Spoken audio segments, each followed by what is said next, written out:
Todo el conocimiento humano comienza con las intuiciones, avanza hacia los conceptos y termina con las ideas.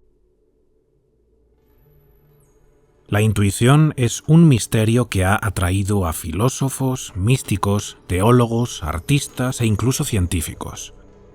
Platón afirmaba que el pensar intuitivo, ese que aparece repentinamente sin la intervención de razonamiento, es superior al pensar discursivo.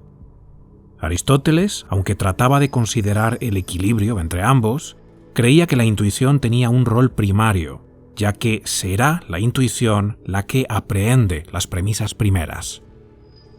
Descartes quiso hacer de la intuición el método primordial de la filosofía.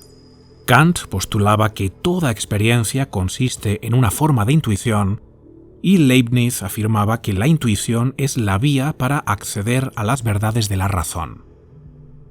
Carl Jung creía que todos los seres humanos tenemos la facultad de entender algo sin razonamiento, lógica o sentidos, y experimentamos con frecuencia ráfagas de comprensión intuitiva que, según él, proceden del inconsciente. El conocimiento del inconsciente colectivo se filtra hacia el inconsciente personal y de ahí obtenemos percepciones que recibimos espontáneamente, sin necesidad de esa lógica paso a paso, pero cuyas revelaciones pueden llegar a donde la razón muchas veces no llega. Cuando le preguntaron a Albert Einstein sobre el origen de su genialidad, no dudó en responder: «Creo en la intuición y en la inspiración. A veces siento que estoy en lo cierto, aunque aún no sepa que lo esté». Nikola Tesla iba mucho más allá y decía: «Mi cerebro es solo un receptor. En el universo hay un núcleo de donde obtenemos el conocimiento, la fuerza, la inspiración. No he penetrado en los secretos de este núcleo, pero sé que existe».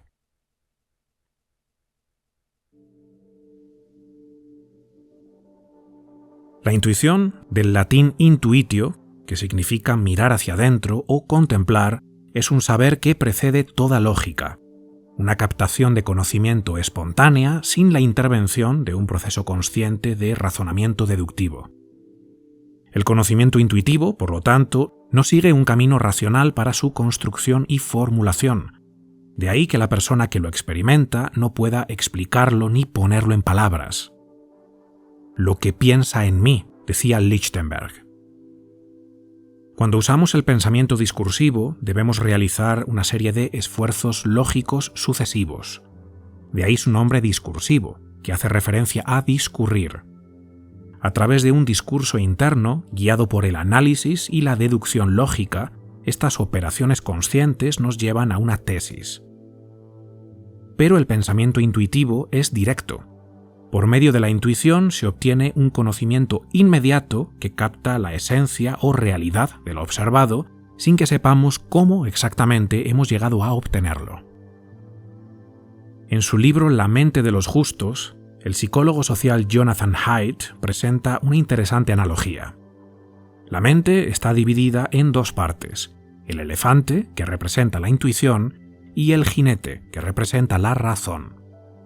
Según el autor, aunque a todos nos gusta creer que somos muy racionales y que el jinete es el que tiene el control, lo cierto es que no suele ser así. Los impulsos e intuiciones vienen primero. La razón y el pensamiento estratégico viene después. Cuando la intuición aparece, el elefante inmediatamente se inclina hacia una dirección. Y tras ello, el jinete se pone a trabajar para encontrar evidencia que apoye esa inclinación. Busca argumentos que expliquen racionalmente una postura que es puramente intuitiva.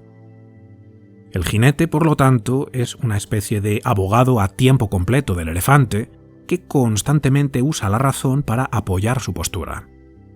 Y como siempre acaba encontrando esas justificaciones, al final nos queda la sensación de que nuestra posición es lógica y totalmente razonable, cuando en realidad fue el elefante quien marcó intuitivamente el camino. En la psicología experimental encontramos algo similar. Su fundador, Wilhelm Wundt, formuló la teoría de la primacía afectiva. En el mismo momento en que nuestra atención capta algo, surge el llamado afecto. pequeñas ráfagas de sentimientos positivos o negativos que nos preparan para acercarnos o evitar algo. Ni siquiera son emociones como tales, sino reacciones afectivas fugaces que se disparan nada más percibir algo, a veces incluso antes de saber de qué se trata. Ocurren tan rápido que preceden a todos los demás pensamientos y emociones acerca de lo que estamos percibiendo. De ahí que en el lenguaje popular, además de intuición, usemos también la palabra presentimiento, refiriéndonos a algo que sentimos pero que precede al sentir mismo. A partir del movimiento intelectual de la Ilustración, la intuición fue perdiendo terreno frente a la racionalidad, y nos hemos convencido a nosotros mismos de que esto debe ser por una buena causa. Hoy creemos que si algo es puramente racional, en el sentido de que una computadora puede comprenderlo, hemos llegado a un conocimiento completo de tal cosa. Pero raramente nos lleva a un entendimiento completo, pues sin la experiencia y la intuición, ese entendimiento siempre es incompleto.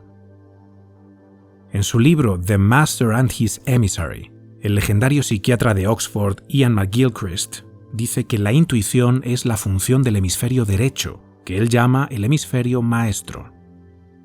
El hemisferio izquierdo, nuestro lado racional y analítico, es menos perceptivo y su atención es mucho más limitada. Sin embargo, lo hemos elevado a la categoría de maestro y hemos relegado al hemisferio derecho a una posición secundaria por considerarlo inferior y hasta irrelevante, cuando en realidad es el encargado de ayudarnos a encontrar significado en el mundo. El modelo que elegimos usar para entender algo determina lo que encontramos, dice el autor, y dar predominancia al modelo de la razón sobre la intuición es un grave error, ya que la sabiduría no surge necesariamente de una categorización racional de la información. La sabiduría no es solamente conocimiento analítico, sino también la capacidad de actuar sabiamente en ciertas situaciones, y esto muchas veces no puede ser definido o reducido a un paso a paso.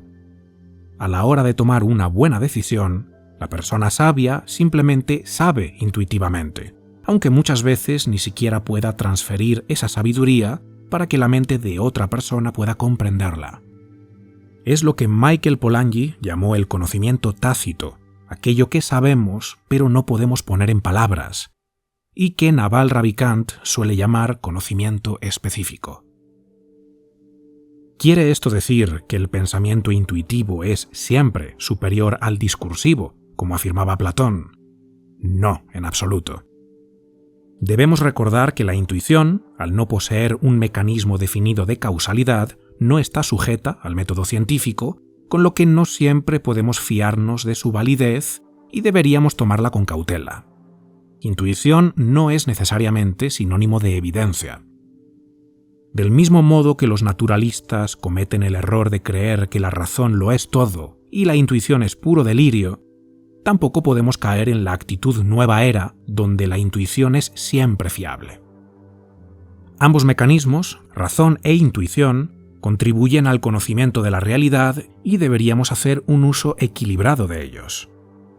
Se trata de permanecer abiertos a escuchar la voz de la intuición, que llega sin mediación de un proceso de pensamiento secuencial, y estar dispuestos también a usar la razón para poner esas intuiciones a prueba.